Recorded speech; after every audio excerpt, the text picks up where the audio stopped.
Selam cemaat. Sizning bilan men Bulat Shaymi ham bugun biz Ayda onlayn proyekti bilan Easy Tatar deb atalgan yangi videolar boshlab jiberamiz. Ham bugun men siz bilirga tiyish 10 tatar g'ibarasi turida söyleyecekman. Ya'ni ko'p so'z bilasiz. Ketdik. Birinchi g'ibara. Bir kelish. Esa bir kuy. Ortiq yangiliklarınız bo'lmaganda, hallaringiz bir kuyda borganda shulay deb javob bera olasiz. Masalan, salam, nihalsan, salam. Bir kelish. Shunda. Ikkinchi g'ibara. Oldagil, ortda sheshak. Bu esa hallaringiz bek yaxshi bo'lganda shoyartib aytiladigan g'ibara. Chunki oldagil bir turli yoziladi. Shunqa. Salam, nishik hallar. Salam. Oldagil, ortda sheshak. Uchinchi g'ibara. Nilar jimirib yuriysan. Bunasini esa siz biror do'stingizni yo tanishingizni uzoq vaqt ko'rmishcha tursangiz, esa kutmaganda uchratsangiz ayta olasiz. Masalan, "O, salam Bulat. Nilar jimirib yuriysan?" Yaray, olg'a topa. 4-chi g'ibara. Maytam. Aning to'liq varianti men aytam. Tisiyashganda maytamga aylanadi. Nendek situatsiyani olsak-da, u bek yosh qo'llaniladi. Masalan, siz kimga bo'lsa, nida bo'lsa aytdingiz, ular sizni eshitib o'tirmadilar, ham qavatlaganda siz ayta olasiz. Maytam, bugun tunla reyfga boramizmi? 5-chi g'ibara. Narsa degan so'z endi bu. Mana siz optirab qolganda, biror xildan g'ajablanganda, ya biror kishining sayr tutishini qarata ayta olasiz. Masalan, narsa degan so'z endi bu. Biz bu plastik qopshiqlarni butun qo'llanmaymiz deb shiyashgan edik. 6-chi g'ibara. Ko'ngilga og'ir olma.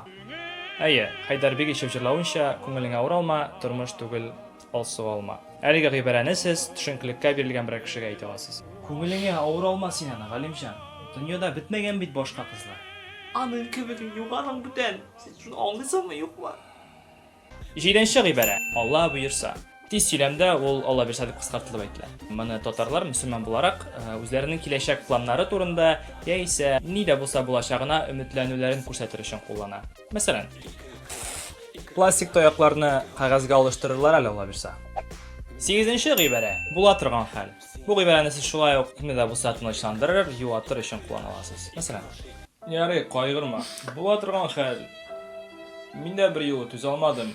It oshadi." O'ychun Vegan bo'luvi yengilish tugul. 9-chi g'ibara. To'xtab tur hali. Mana sen sizni ishlagan vaqtda birarsa bo'ldirsa, esa kimda bo'lsa ortidan ulgurmasangiz ayta olasiz. Masalan, "Hozir gitarani kelib berasizmi?" To'xtab tur hali, storiesni yozdirib o'tiring boshda. Haminde oxirgi 10-chi g'ibara. About Kitmandan. Bu shoqqato ko'proq xo'rlovni bildirishi g'ibara. About Kitmandan Nurbek tag'in intervyu vaqtida o'zining mikrofon qopgan. Hozir sizning uchun bonus bo'laroq tag'in 2 ustama g'ibara. About kundalik o'zigina bik yosh qo'llaniladigan g'ibara ham big king emotsiyalar spektrini bildirib turgan g'ibara. Ajablanu, siqlanuvdan olib shilta ham qo'rquva qadar. Ham ikkinchi g'ibara astag'firullah. Inglizcha oh my god deb shunga. Oh my god. Ya'ni do'stlar, haliga bu shag'irlish tamam. Video ostiga o'zingizning fikrlaringizni yozib qoldiringiz, do'stlaringiz bilan bo'lishingiz, ham albatta endi kelasi videolarni qarab borishga yozing. Esen sog'.